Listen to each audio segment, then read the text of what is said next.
بسم اللہ الرحمن الرحیم نحمدہ ونصلی علی رسولہ الکریم۔ ایک حکایت۔ اس نے خواہش کی میں شادی کروں اور میں نے شادی کر بھی لی۔ اولاد کی نعمت سے محرومی کے باعث زندگی میں وحشت سی تھی۔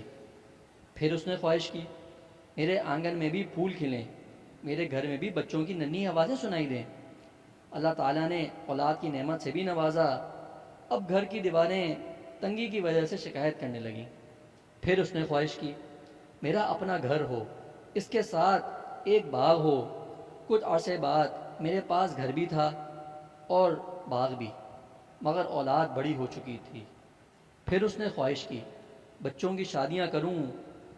میں اس فریضے سے بھی فارغ ہو گیا، مگر اب مشقت بھرے کام اور جاب سے تھک گیا تھا۔ پھر اس نے خواہش کی ریٹائرمنٹ لے کر باقی زندگی آرام کروں۔ میں نے ریٹائرمنٹ لی، بچے شادیاں کر کے اپنے گھر بسا چکے تھے، میں تنہا ہو چکا تھا۔ بالکل اسی طرح جب میں یونیورسٹی اور اسٹوڈنٹ لائف سے فارغ ہوا تھا، مگر فرق یہ تھا تب میں زندگی کی طرف بڑھ رہا تھا اور اب واپس لوٹ رہا تھا، لیکن خواہشات تھیں کہ ختم ہی نہیں ہو رہی تھیں۔ پھر اس نے خواہش کی میں قرآن مجید حفظ کروں، لیکن میرا قوت حافظہ جواب دے چکا تھا۔ پھر اس نے خواہش کی اللہ کے لیے روزے رکھوں، مگر صحت ساتھ چھوڑ چکی تھی۔ پھر اس نے خواہش کی رات اٹھ کر تہجد پڑھوں، مگر میرے کمزور پاؤں میرے جسم کا بوجھ اٹھانے سے انکاری تھے۔ نبی کریم صلی اللہ علیہ وسلم نے کیا خوب فرمایا کہ 5 چیزوں کے آنے سے پہلے غنیمت سمجھو: جوانی کو بڑھاپے سے، صحت کو بیماری سے، امیری کو فقیری سے، فارغ بالی کو مصروفیت سے، زندگی کو موت سے۔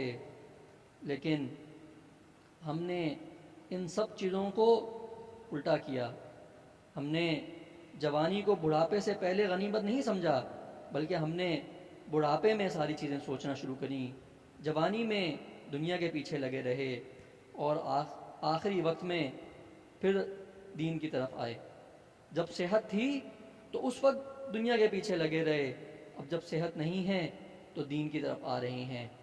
جب پیسہ تھا تو اس وقت اور کمانے کی لالچ میں لگے رہے، اور اب نہیں ہے، دین کی طرف آیا جا رہا ہے، اللہ کو منایا جا رہا ہے۔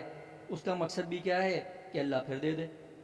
جب فارغ تھے تو اس وقت روزہ نہیں رکھا، اس وقت نوافل نہیں پڑھے، اس وقت قرآن کی تلاوت نہیں کری، اس وقت اللہ کے لیے صدقہ نہیں دیا، اس وقت اللہ کے لیے کام نہیں کیا، اس وقت اللہ کے بندوں کے لیے اللہ کی بندوں کی مدد نہیں کی، اس وقت اللہ کے کاموں کے لیے نہیں نکلے۔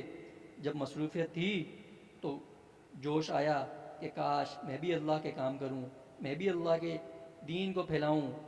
اب جب موت کا وقت آ گیا ہے، زندگی ختم ہو رہی ہے، پھر دل چاہتا ہے کہ میں اللہ کے کام کروں۔